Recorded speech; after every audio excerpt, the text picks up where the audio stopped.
Salut à tous, je suis de retour pour une autre vidéo et cette fois-ci, j'avais critiqué un film et un film, comme vous pouvez voir mon logo ici, de Marvel. J'ai critiqué le dernier Avenger qui vient tout juste de sortir, Avenger Endgame en version originale ou Avenger Phase Finale en version française, qui est tout juste sorti. Il est sorti jeudi le 25 avril 2019 ici au Québec. Je l'ai vu en avant-première.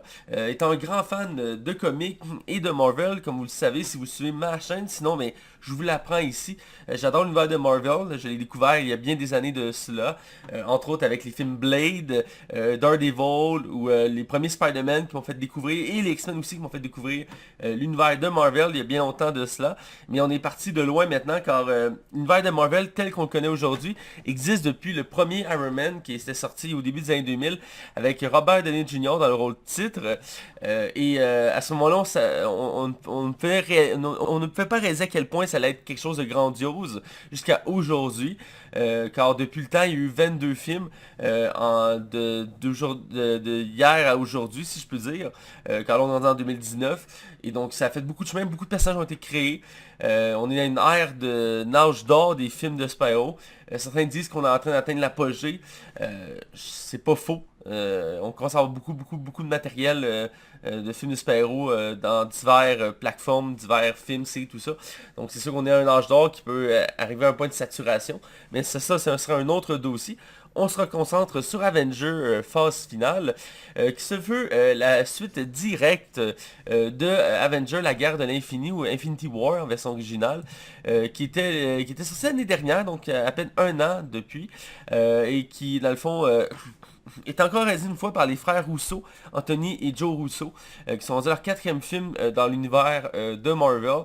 Ils sont bien habitués avec l'univers de Marvel, avec les gros blockbusters. Ils en ont fait la preuve avec le dernier Avenger et avec celui-ci aussi. Ils sont doués pour ça et c'est pas évident parce qu'ici c'est vraiment un aboutissement complet de tous les univers établi de Marvel, donc autant à l'univers des, mettons, Iron Man, Hulk, Thor, Captain America, Ant-Man, Doctor Strange, etc. etc. Et ici vraiment c'est complet. Et ça va être difficile de parler du film au début sans le spoiler, mais pour en faire un résumé bien simple, c'est comme je dis la suite directe, les événements suivent tout juste après les événements du précédent film. On retrouve, dans le fond, là, j'ai spoilé le précédent film, donc si vous n'avez pas vu le précédent film, je comprends pas pourquoi vous écoutez ma vidéo à l'heure actuelle. Mais bref, dans le précédent film, La Guerre de l'Infini, Thanos a réussi à collecter toutes les pierres de l'infini et en les mettant sur son gant, il a pu claquer des doigts et supprimer la moitié de l'humanité, ben, pas de l'humanité, mais des êtres vivants de l'univers pour recréer une sorte d'équilibre. Et parmi les survivants sur Terre, certains héros ont survécu, dont Captain America, Thor, Bruce Banner, Natasha Romanoff, War Machine entre autres. Et ils vont devoir retrouver les morceaux de ce qui est arrivé, de trouver la ligne conductrice pour les aider. Rapidement, il va y avoir un moment clé dès le début de l'histoire qui va définir l'avenir du film et l'avenir de l'univers de Marvel. C'est difficile de mettre trop de détails sans spoiler. Mais bref, les Avengers vont se réunir et ils vont recombattre Thanos pour un ultime combat et tenter de récupérer les pierres à l'infini, cette fois-ci pour eux, pour renverser le cours des choses, pour établir l'univers comme il était avant. Car le film beaucoup de changements, je vais revenir, je vais faire une bonne section spoiler plus tard dans la vidéo, mais voilà. On retrouve ici aussi tous les personnages et personnages secondaires, autant les super-héros que les personnages secondaires, de la plupart des films de Marvel qu'on a le droit à l'heure actuelle. Donc, comme je dis, les héros principaux, mais on a le droit aussi à un paquet de personnages secondaires qui étaient présents dans chaque film. Entre autres, on a des personnages secondaires de Black Panthers, comme sa garde du corps, sa sœur ou l'homme singe. Mais on a aussi des personnages secondaires, entre autres dans Ant-Man, on a Henry Pym, on a Janet Dendine, qui est dans le fond la femme d'Henry Pym. On a la guêpe, on a dans Doctor Strange, on a l'ancien, on a Wong, quelqu'un on a P.D. Carter, on a d'autres personnages aussi. Là, je ne veux pas trop révéler d'éléments, mais les personnages j'ai nommés étaient déjà annoncés au casting. Donc c'est pas tant une surprise en soi ce que je vous mentionne. Mais il y a eu beaucoup d'autres surprises dans ce film-là. Puis autant dans l'univers de Thor aussi, quelques personnages de Thor qu'on voit, qu'on a vu entre autres dans Thor Ragnarok, qu'on peut revoir ici, qui est vraiment apprécié.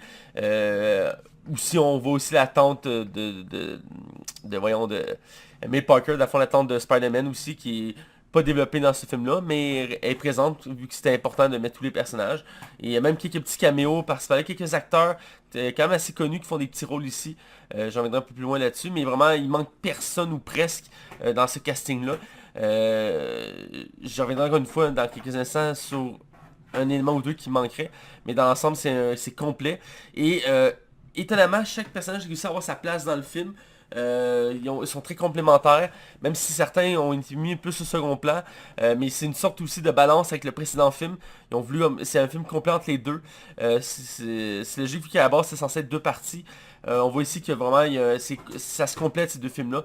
La première partie du film, la première partie du film, le Infinity War, la guerre de l'infini, mettait en avant plusieurs personnages. Et ici, on voit une autre perception, un autre point de vue. Il faut aussi mettre en contexte que ce film-là, c'est pas un film de Thanos, c'est un film des Avengers. Le Guerre de l'Infini est un film centré sur Thanos. On voulait montrer un nouveau point de vue. Ici, c'est complètement différent. On a le point de vue des héros face à Thanos. Et vraiment, ça ajoute une histoire vraiment particulière. Aussi, niveau histoire, le scénario est hallucinant. Je m'attendais à certains éléments, mais j'ai été vraiment impressionné par beaucoup de choses et surpris par certains éléments. Il y a un souci du détail incroyable dans ce film-là. On voit qu'il y a de l'amour en arrière de ça. On voit que ça complète l'univers de Marvel. C'est vraiment un tout complet. Bref, vraiment, le film est quelque chose d'assez unique. C'est vraiment un événement. Ce film-là, contrairement au précédent film, qu'on peut avoir manqué quelques films pour comprendre la guerre de l'infini, dans le cas présent, c'est un film qui vraiment vous avez manqué une bonne partie de l'ensemble de ce film-là si vous n'avez pas vu tous les films de Marvel. Ça s'écoute pareil sans, mais vous n'allez pas avoir le même feeling, le même ressenti, la même compréhension de ce film-là. C'est vraiment une finalité. Mais ça s'écoute quand même. Je suis quand même rassuré, ça peut s'écouter pareil, mais il y a tellement de soucis de détails, comme j'ai mentionné, sur des objets, sur des personnages, que vraiment, il faut avoir vu tous les films pour comprendre toutes les références. Mais dans l'ensemble, c'est quelque chose. Je cherche les mots pour exprimer, mais j'en ai sorti, j'avais des larmes aux yeux. Ça m'est arrivé très, très, très, très rarement en allant au cinéma de sortir avec les larmes aux yeux. Il faut dire que je suis un fan de la première heure de l'univers de Marvel, mais ça reste très émouvant, très profond comme film. Le film aussi va dans une direction. J'aimerais les films de ce genre, de cette envergure-là, mettent beaucoup l'accent sur l'action, sur les scènes de combat titanesques, sur les effets spéciaux.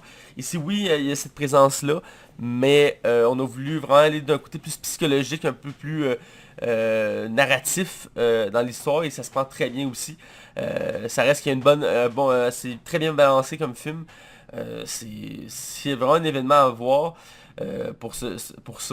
Je pense que je vais devoir rentrer dans le côté spoiler, vraiment comprenez l'ensemble du film. Dans le fond, je vous laisse quelques secondes si vous voulez pas vous faire spoiler pour quitter la vidéo, la mettre sur pause. Donc à partir de maintenant, je suppose que soit vous avez vu le film et que vous êtes prêt à entendre ce que je vais dire, ou vous n'avez pas vu le film et ça vous dérange pas de vous faire spoiler, ce qui dans le cas présent serait assez dommage car le film vaut amplement le tour de le voir une première fois avant de se faire spoiler comme ça. Dans le fond, le film, comme je disais, reprend en contexte le dernier film qui est Guerre de l'Infini. Et dans le fond, certains héros ont survécu et ils vont partir dès le début à la recherche de Thanos et ils vont le trouver sur une autre planète. Il est rendu, il est comme sa petite ferme, il relaxe, il a fait ce qu'il avait à faire. Et les héros vont être en maudit évidemment parce que, dans le fond, il a supprimé la moitié de l'humanité, pas de l'humanité, de l'univers. Et donc ils vont s'attaquer à Thanos et le vaincre en 2 minutes et ils vont l'achever. Et ça va être très frappant comme scène. Moi, ça m'a choqué dès le début du film. J'ai été choqué par ça. Aussi, avant d'être plus loin, on a aussi une scène pré-générique d'intro où qu'on voit dans le fond Hawkeye qui dans le fond était pas présent dans le précédent film. Faute de temps, de scénario, tout ça, et qui ici il est plus central dans l'histoire, et on le met en contexte dès le début pour comprendre pourquoi il était pas là. Clint Barton est dans sa ferme qu'on a déjà vu dans les précédents films, avec sa famille, et il apprend à tirer à l'arc à sa fille, et dans le fond, il va se retourner et toute sa famille aura disparu. Il va péter une coche et la scène coupe sec comme ça, on s'attend à voir la suite, surtout dans les teasers, les bandes annonces, on voyait quelques éléments de lui qui avaient changé. Bref, c'est une tournure vraiment intéressante que ce personnage-là. Parce qu'on travaille plus ce côté Ronin, qui a une autre version de son personnage, beaucoup plus sombre, qui n'hésite pas à tuer. Il y a quelques scènes clés dans l'histoire du film qui m'ont beaucoup marqué pour ce personnage-là, que je trouve vraiment intéressant, qui a été mis beaucoup de retrait à la base, mais qui a de plus en plus d'ampleur à travers les films de Marvel, qui n'a pas eu le droit à un film à lui. Mais c'est annoncé tout récemment qu'il a le droit à une série TV sur la plateforme Disney+, qui va permettre de développer beaucoup plus son histoire et de passer le flambeau à une nouvelle génération. C'est vraiment ça qui est écrit dans le message qu'on parlait de la nouvelle. Mais je suis content de le voir un peu plus mis de l'avant. Comme je disais, on a d'autres héros principaux qui sont là. Dans le fond, après avoir battu Thanos, ils vont dire qu'ils sont pas capables de corriger ce qui est arrivé parce que les pierres ont été détruites. Et donc, ils vont devoir vivre avec. Ils vont avoir un bond de 5 ans dans le temps qui est assez audacieux. Que j'ai trouvé... je sais pas si c'était la meilleure idée comme technique, mais ça marche bien. Là, ça ajoute vraiment une atmosphère et une ambiance et des émotions vraiment percutantes tout au long du film. Dès ce moment-là. Et ça permet aussi de voir une évolution des personnages depuis le temps. Certains la plupart en fait, ils ont tous changé d'une certaine manière. Et c'est assez percutant. Autant Iron Man qui est rendu... il vit en campagne avec sa femme et ils ont un enfant. Et il est plus tellement techno. Il fait ses affaires de son côté. Voyons, Hulk est rendu... Bruce Banner est rendu un mix entre lui et Hulk. Sont comme... on appelle ça Professeur Hulk dans les comics. Qui est comme... Il y a autant le corps de Hulk que l'intelligence de Bruce Banner. Thor, il y a un village à lui, de New Asgard, qui est encore une fois une référence au comic, où qui est rendu le roi là, mais il est un peu mal viré. C'est... Thor est rendu comme un running gag dans le film, car son look a complètement changé, il a l'air pouilleux, il est obèse, il est alcoolique, tout ça. Et vraiment, ils ont voulu continuer un peu dans la lignée du Thor Ragnarok, mais ça c'est un peu ce qui peut agacer un peu dans le film, c'est la nouvelle version de Thor qu'on a le droit dans ce film-là. Mais dans l'ensemble, c'est quand même apprécié, quand même des bons gags autour de ça. On a aussi Natasha Romanoff, Black Widow, qui, elle, comment je dirais ça, elle a comme un développement, mais plus psychologique, dans le sens qu'on voit qu'elle a évolué. Avant, oui, elle était une héroïne, tout ça, mais elle avait comme une sorte de légèreté. Ici, là, elle est vraiment dure envers elle-même. Elle a pris conscience des impacts que les choses peuvent avoir. C'est quelque chose. On a aussi James Rhodes, qui est la War Machine, qui est l'ami de Tony Stark, que lui, il est comme toujours un peu, il est toujours dans l'action, il est toujours là pour sauver la Terre, c'est des rares héros qui maintiennent toujours l'ordre.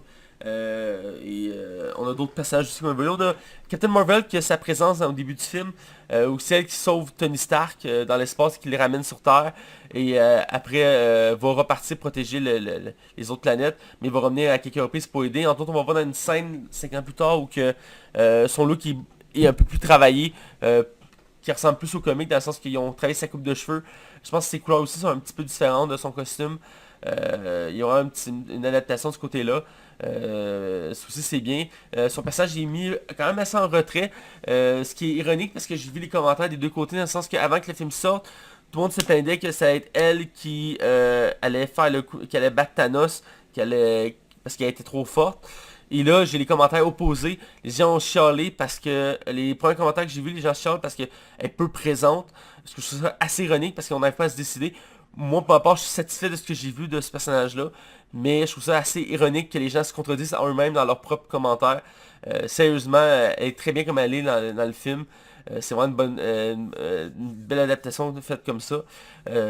Sinon aussi, c'est ça, dans le fond, à ce moment-là, 5 ans plus tard, Ant-Man va réapparaître, qui n'était pas présent dans le précédent film, qui était expliqué dans son propre film.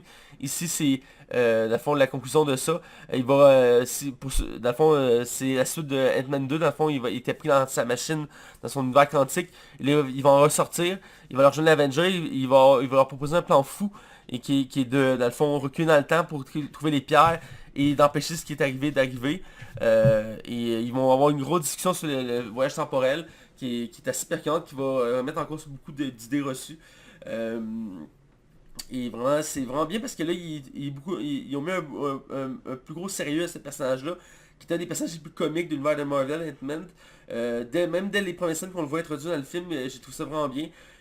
Parce qu'à la fois, il va aller à une place d'une espèce de cimetière où que toutes les personnes disparues sont mentionnées.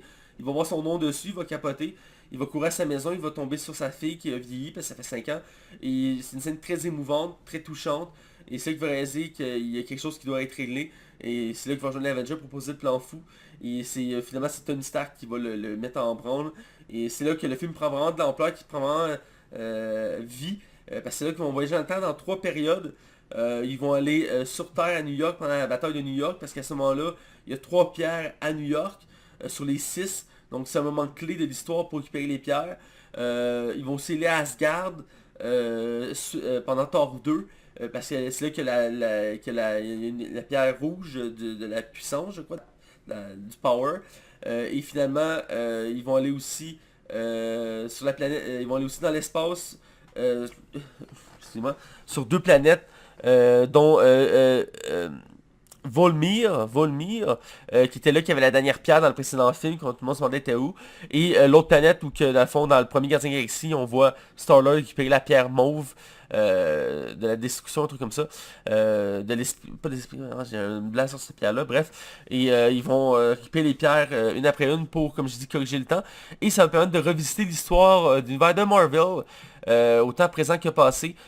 Si on commence avec l'univers de New York, on revoit quelques extraits de la bataille de New York et quelques scènes qui ont été rajoutées, des nouveaux plans, séquences entre autres dans la tour des Avengers et aussi un peu à l'extérieur.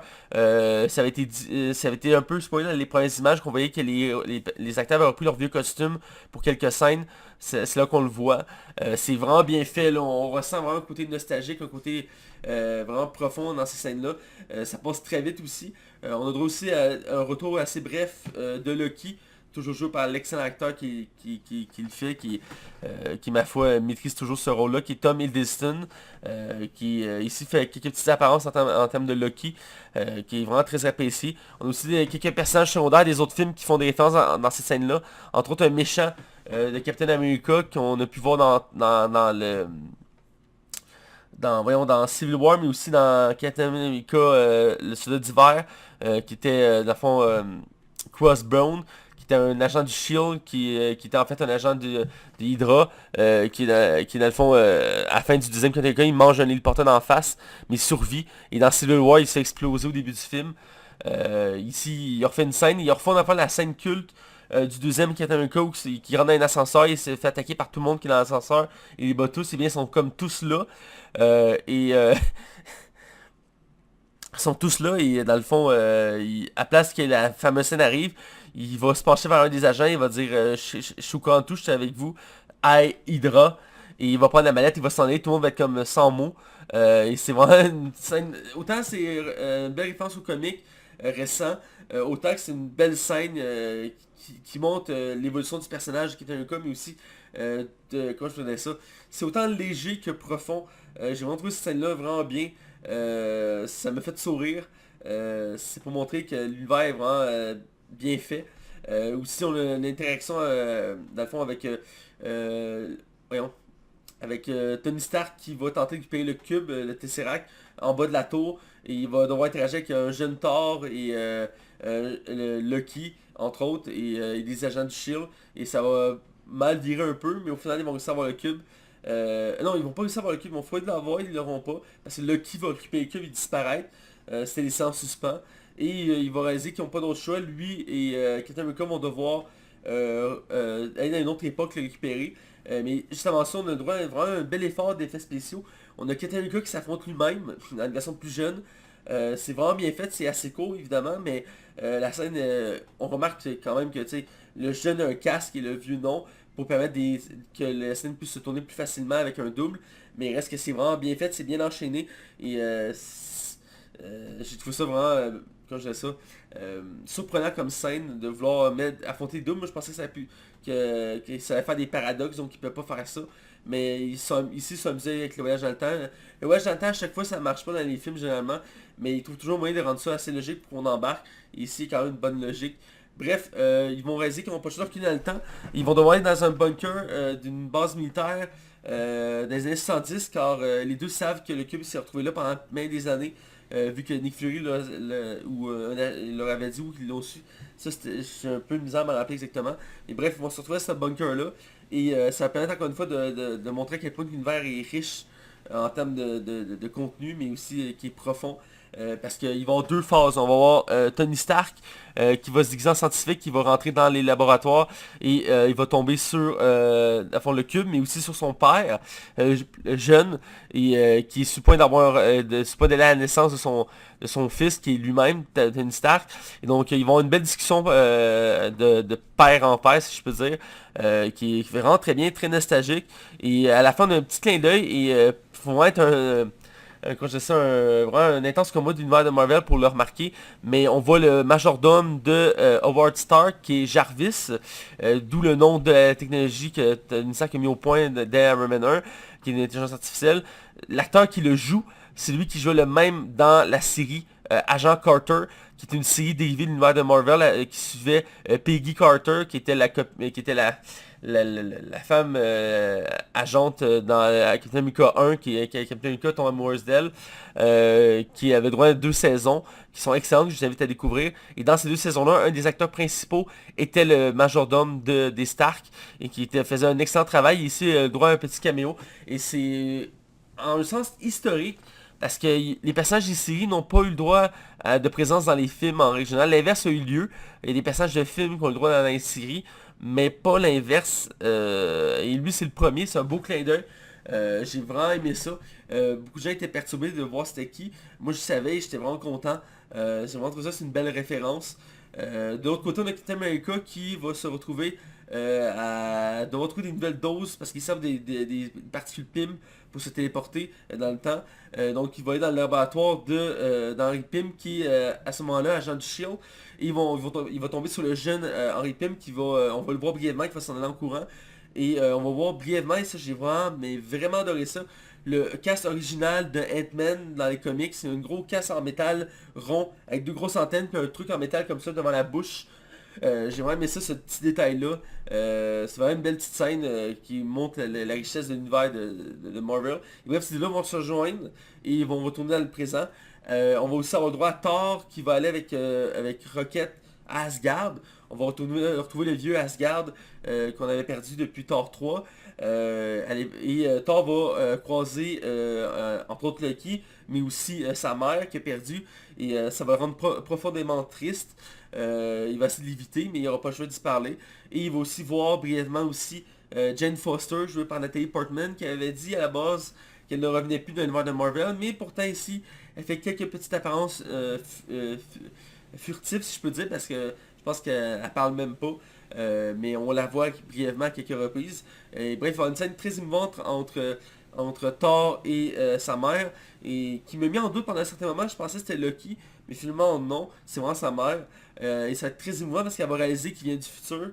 Et ils vont avoir une belle discussion, mais elle ne voudra pas savoir ce qui va arriver, ce qui va empêcher entre autres de la sauver, parce qu'elle sait pas qu'elle va mourir, mais en quelque sorte elle le comprend. Et c'est une belle scène émouvante qui permet à Thor d'évoluer, parce que durant tout le début du film, il a perdu beaucoup. Depuis Thor Ragnarok, qui est en pente descendante. Et là, ça va comme donner un second souffle. Ça va faire rappeler qui il est, qui est le dieu de la foudre, qui a une importance, qui a encore une famille, qui a des gens qui comptent sur lui, tout ça. Et il va prendre la pierre qui lui manque et ils vont s'en aller. Et après, on a le dernier segment avant de retourner dans le présent, qui sont en 2 parties. On a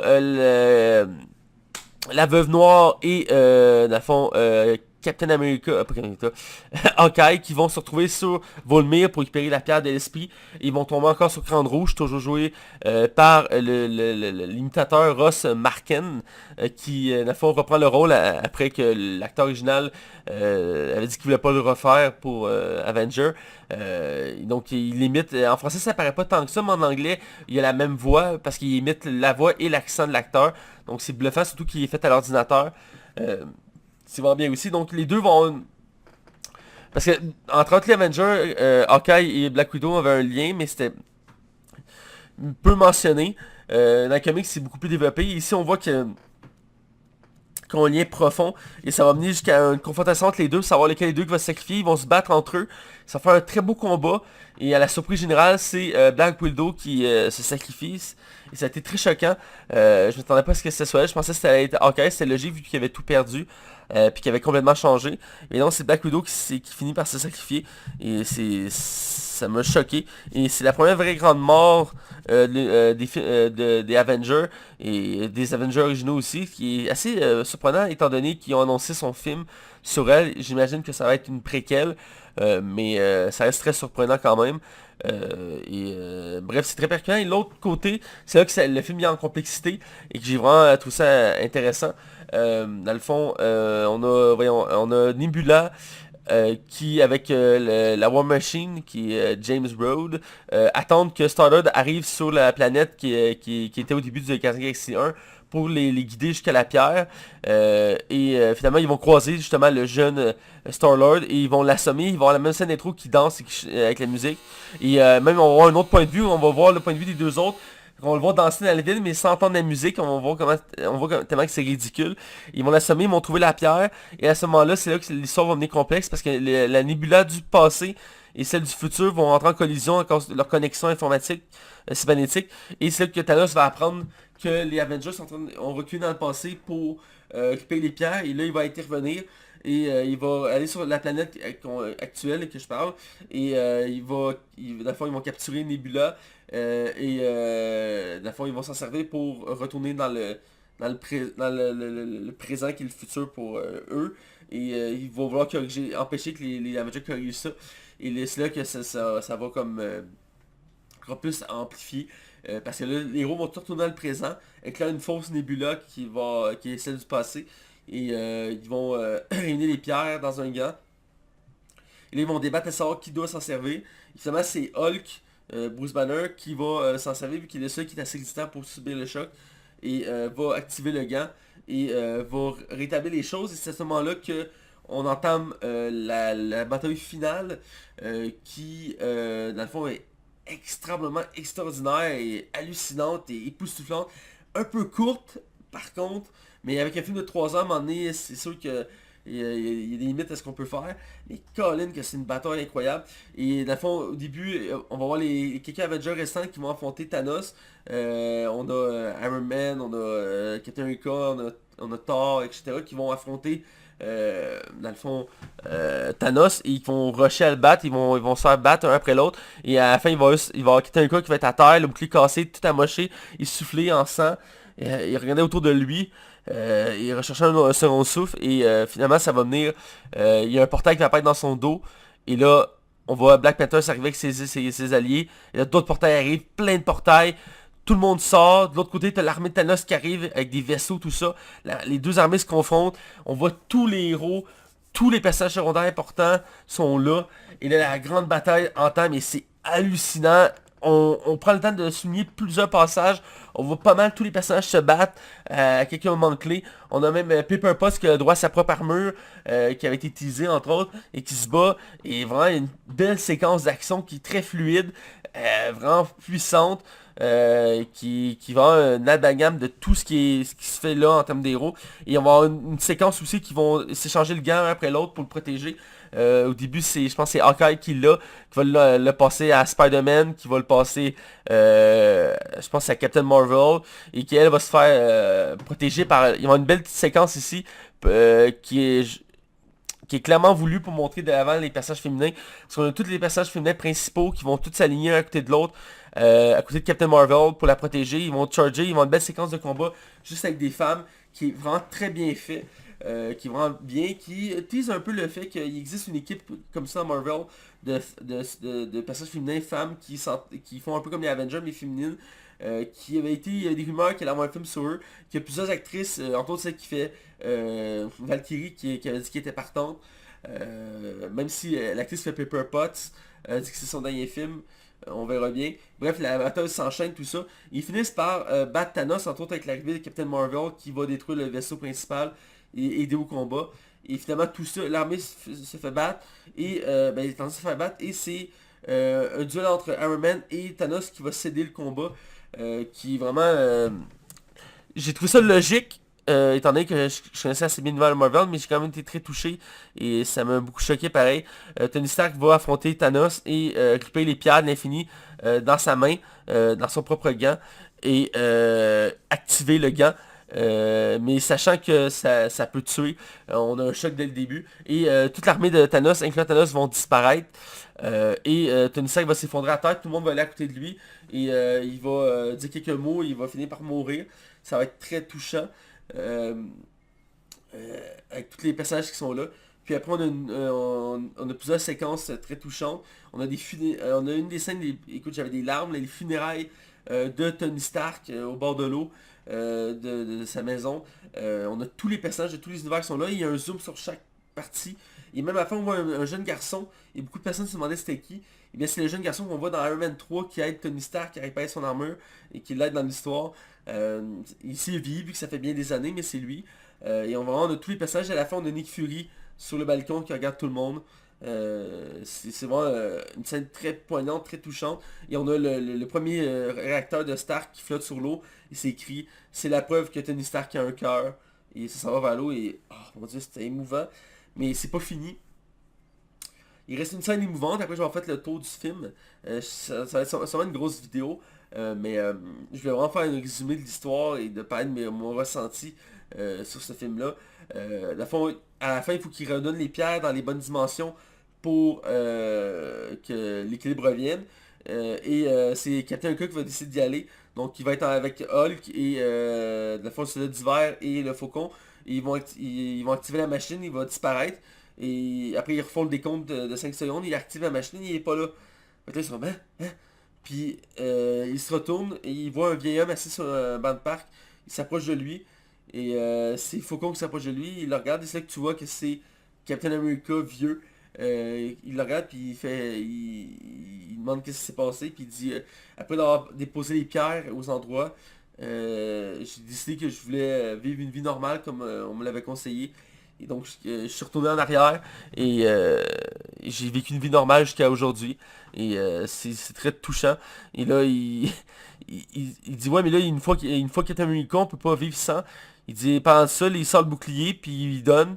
Il dit assez là pour voir. Fait que là, le Faucon est ému. Puis il prend le bouclier puis tu vois que c'est comme un passage de génération. Puis on voit qu'il y a Captain America a une alliance. Puis il fait ah tu t'es marié, tu veux-tu nous en parler? Il dit ah non c'est correct, j'ai pas le goût d'en parler. Puis ça zoom.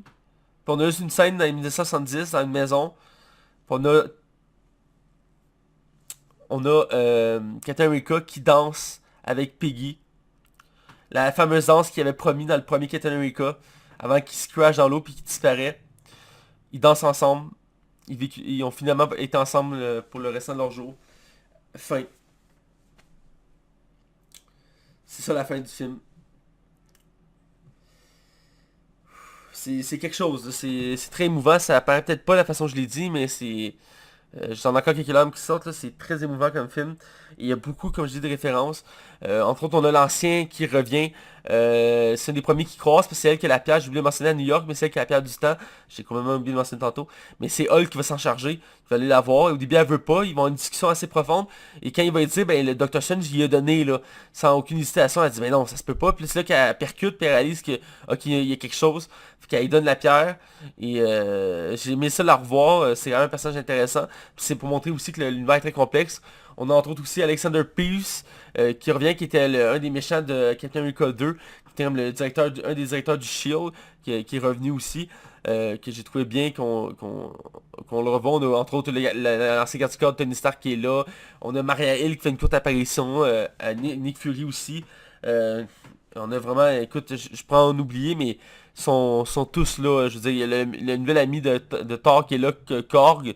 Qui est présent lui aussi. On a Valkyrie qui est présent, qui a quand même des belles scènes d'action, qui est vraiment nice à voir aller. On a quelques petits acteurs secondaires qui ont droit à des apparitions qui m'ont surpris, à des rôles vraiment bâtards. On a Hiroyuki Sanada, qui est un acteur japonais qui fait beaucoup de films aux États-Unis. Il a joué entre autres dans Wolverine, le combat de l'immortel, où qui affronte Wolverine en duel avec un katana vers la fin du film. Il fait plein de rôles de ce genre-là. Et là-dedans, ben, il fait un chef de mafia du Japon qui affronte Hawkeye. Et j'ai vraiment été surpris de le voir. On a aussi voyons, je le cherche une petite seconde. C'est un acteur qui est très connu. Oh, c'est Ken Jeong. Jong, je sais pas si je prononce bien, c'est un humoriste, c'est acteur américain et médecin.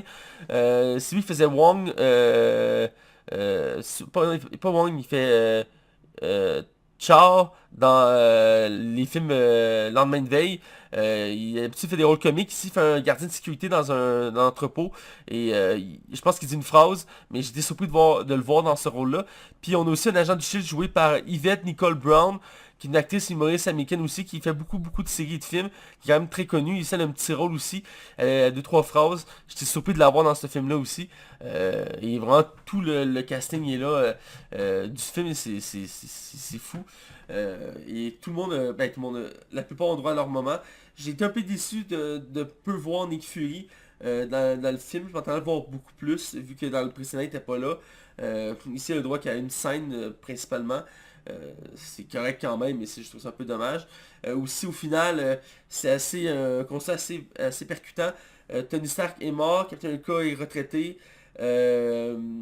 La première Gamora est morte. Vision est mort. Black Widow est morte. C'est vraiment un constat assez percutant. Mais c'est aussi pour montrer qu'il y a une nouvelle génération qui commence avec Spider-Man, Doctor Strange, Black Panthers, tout ça. Il y a encore de l'espoir, tout ça. Il y a aussi une belle conclusion avec Thor, qui quitte son village pour rejoindre les Gardiens de la Galaxie, pour partir pour une nouvelle aventure qui appelle les Asgardiens de la Galaxie, ou qui se pogne avec Star-Lord, qui est le chef de l'équipe. Et c'est vraiment drôle comme scène. Je sais pas s'il va être présent dans les Gardiens de la Galaxie 3, ça pourrait être intéressant de le mixer avec ça, à voir. Mais dans l'ensemble, ce film est une réussite du tout. C'est hallucinant. Les effets spéciaux sont incroyables. Les vieillissements, les rajeunissements sont très bien réussis. C'est la maîtrise totale de Disney. C'est fou. Il n'y a pas d'autre mot. C'est à voir absolument. C'est un événement grandiose. Et il fallait que j'en parle absolument. D'où ma vidéo que je vous fais là. Elle va être sûrement assez longue. J'espère pas trop. Je voulais faire des vidéos moins longues maintenant. Mais ça a l'air que il y a des fois que j'ai pas le choix. Donc voilà, j'ai peut-être pas tout mentionné ce que je vais mentionner dans cette vidéo-là, mais en régional, je suis fait en brossant en grande ligne tout ce qui m'a marqué du film et tout ce qui est important du film. Et je vous le recommande absolument. Sortez là, courez dehors, allez au cinéma, allez l'écouter. Il n'y a pas de minute à perdre, allez le voir, c'est incroyable. Regarde, je vous en parlais, j'avais quelques larmes, là, c'est fou. Là. Fait que écoutez là-dessus, ben écoute, je vous souhaite de bons visionnements et des bonnes écoutes. Et moi je vous dis à très bientôt pour une autre vidéo. Et ben écoutez, ciao bye.